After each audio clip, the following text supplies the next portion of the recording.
Hello, Tom here, and today I'm going to use an example to take you through the FullCAM tool.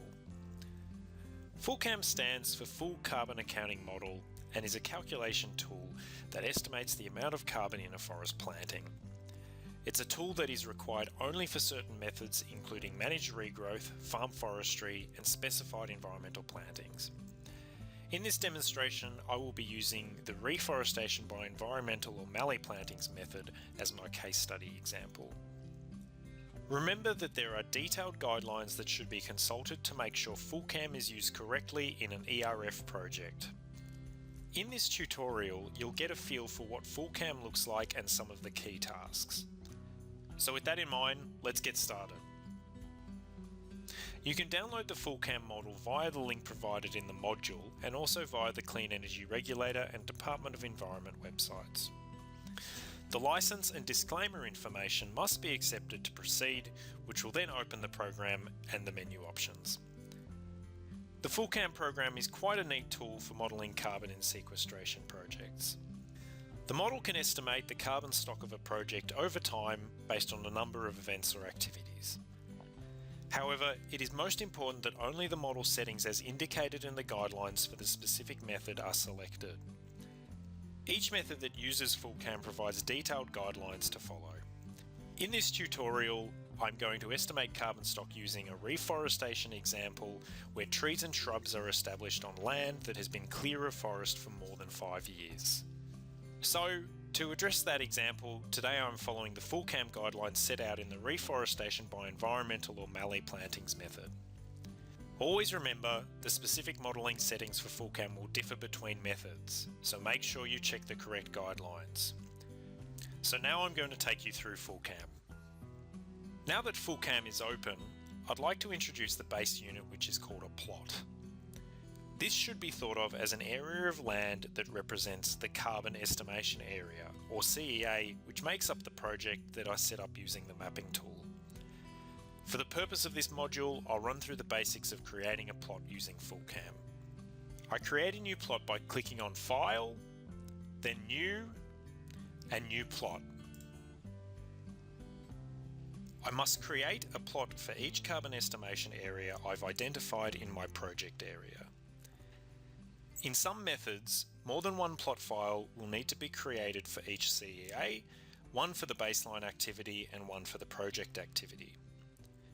For the purposes of this exercise, I will show you how to create a plot file for the project activity. You will need to refer to the relevant method and FullCAM guidelines to learn more about how to create a plot file for the baseline activity. For the reforestation by environmental or mallee plantings method, the baseline for each CEA is 0, so there is no need to create a separate CEA. Now that I've created a plot file, the tabs here are marked red and unable to be used until I enter basic information required to unlock them. So here, I have to give my plot a name. I need to make sure it clearly identifies the relevant carbon estimation area. I find it good practice to keep the same identifier for each of the plots in all of my reporting. Once I've given it a name, I then click the Configuration tab. What I enter here reflects what sort of land use I'm dealing with and what I want to model for the given method. For this reforestation example, I must select the Forest System option from the drop-down tab, and there is no need to change any of the other factors. Timing is an important step for the CEA in terms of accounting for carbon in baseline periods, if that's relevant, and during the reporting periods. First of all, as described in the FullCAM guidelines for reforestation, I'll set the simulation timing to calendar, and then the output steps to monthly. The next step is entering the dates of the simulation. Enter these in date, month, year format. The start date is called the project implementation date. In other words, the day you planted the trees in your carbon estimation area. The end date represents how long you intend to model the growth of the trees.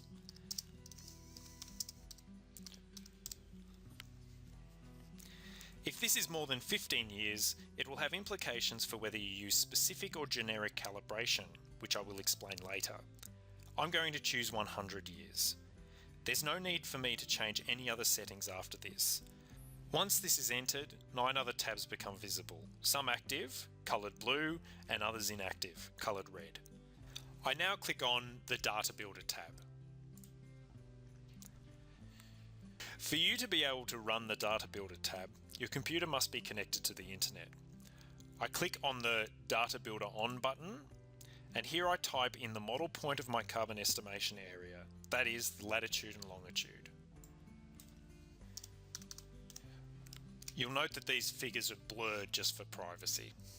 It is important to note that the value of the latitude and longitude is in decimal degrees and that the latitude is input as a negative value, which represents the location of the project being in the southern hemisphere.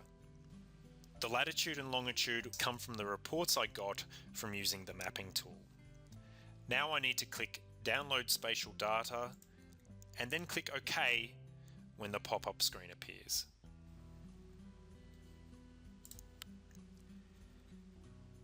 Now I've downloaded the data, I'm given options for the species of trees which conform best to the method. I'm planting a mixture of native species but need to know which one to select for the model. Because I'm planting the trees for 100 years, the reforestation method stipulates that I have to select a generic calibration. I have to choose Mixed Species Environmental Planting from the drop-down menu. And then click Download this species and yes to using it as the initial tree species. For the generic calibration I have selected, I do not need to select a regime nor click Download Events for this regime. If however you are using a specific calibration, then you do need to download events and should select these appropriately. These 3 tabs, Site, Trees and Soil, do not require any changes for the reforestation method I am using. Though it is worth making sure that under the Trees tab, the tree species must match that selected in the previous section. In the Initial Conditions tab, under the Forest group of buttons, click on the Trees button and uncheck the box under Existence. Then click OK. What this does is show that the site does not have trees growing on it at the start of the simulation, which is the case for a reforestation project. This is very important to ensure you adequately model the carbon stock. I then click on the Debris button, where I need to change all default settings for each debris pool to 0, and then click OK. There is no need to change any other settings. The Events tab is where I'm going to build what events happen to my plot. For the reforestation method, there are permitted and non-permitted events depending on what calibration is being applied in the method. These are outlined in the guidelines available online. For my example, planting trees, wildfires, prescribed fire, weed control and thinning are some examples of permitted events. However, in this demonstration, I'll show what needs to be done for the project activity of planting and growing trees and an example of a forest thin and a prescribed burn. The first step is to get trees on the plot. I do this by clicking the New button to create a new event. And now that the window has appeared, I enter the simulation start date for when the activity begins.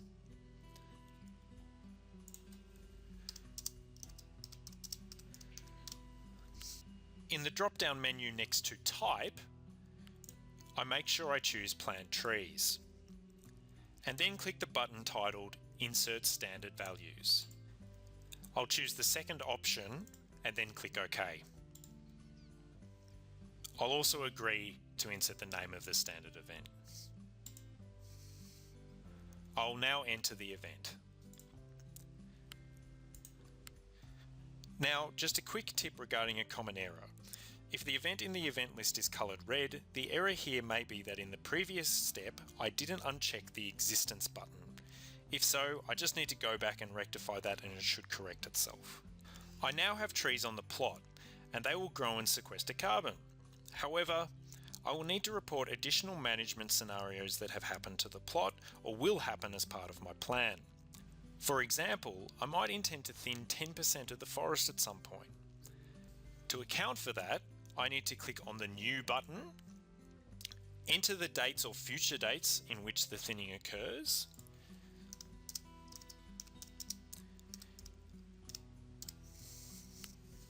and from the drop-down type menu, I choose Thin,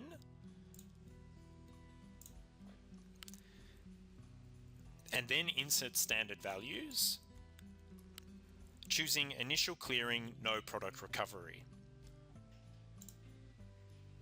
I also agree to insert the name of the standard event.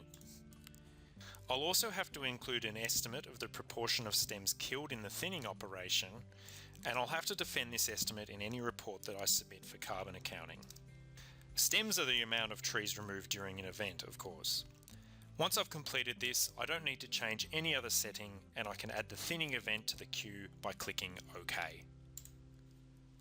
Another event I might add is prescribed burning. Prescribed burning is a common technique for fuel management and fire protection, and FullCAM allows me to estimate how that will affect the carbon stock of my project. To account for prescribed burning, I follow the usual steps to add an event, inserting the date that I wish to conduct the burn,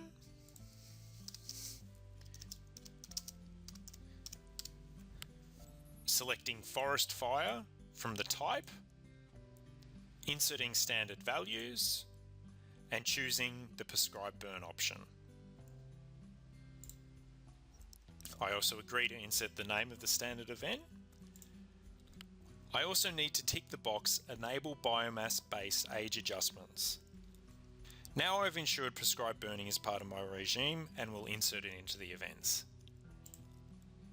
Both these examples show that there are many types of events that can be included. Bushfires are another example. However, only the events that are relevant to the project and specific method should be included. I focused on project activity events here, but there are also others that are more relevant for baseline calculation which I have not covered. For example, wildfire, weed control, and fertilisation. If these events have occurred or will occur to your planting, then you must include them. Again, it's important to be familiar with the specific method to know what is required. Now my plot file is more or less completed, and it's time to look at the output. I do this by clicking on the Output Windows box, and then double-clicking on Output 1. Right now I don't have any data because I haven't run a simulation yet. First I have to select which output I want to see when I run the simulation. I do this by clicking the third button from the left here, which displays the available outputs. There are 180 outputs available from FullCAM, which is a lot, and I'm not interested in seeing all of these. So the easiest way to start here is by turning them all off. As outlined in the reforestation method guidelines, the key output I want to see are the carbon mass of trees, the carbon mass of forest debris, the methane emitted due to fire, and the nitrous oxide emitted due to fire. I select the first by going into carbon, forest, plants, and then clicking on see mass of trees. The second, I go to carbon and forest, but then click on the debris button and check the see mass of forest debris. Then I can find the methane emissions by going into whole, emissions, and CH4 emitted due to fire. And finally I can find the nitrogen emissions due to fire by going under nitrogen, whole, emissions, and checking that box. They're the four key outputs I'm most interested in, so now press OK. Remember, what is selected here depends on the method and the stage I'm completing. Remember, what I've selected here is key for the reforestation method. Now I'm going to run the model by selecting the Running Man logo here at the top of FullCAM.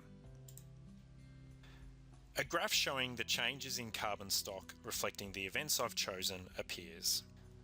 You can see a decrease in the carbon mass of trees and an associated increase in the forest debris due to thinning. And later on, the prescribed burn shows a decrease in forest debris. The graphic view is a useful visual, but I find it more useful to transfer the table format of results to MS Excel or other equivalent software. I view the table of results by clicking this button here, and by clicking this button I can select all the results. I right click on it and can copy them. With Excel open, I can copy and paste. I'll save this table later on, but for now I'll minimize it and return to full cam. Now I'll make sure to save the plot file so I can access it at a later date. I go to File, Save, and save it the name that I've given it. This data can then be used in the preparation of the reports that must be submitted under the reporting requirements of the method. I need to emphasise that these figures are by no means the final figures to illustrate the project's net abatement or ACCUs. They indicate tonnes of carbon only, and each specific project method will set out the steps to calculate the project's net abatement using these figures and other information. This brings me to the end of the FullCam tutorial. Thanks for watching. I hope you'll now go and explore the tool's capabilities for yourself.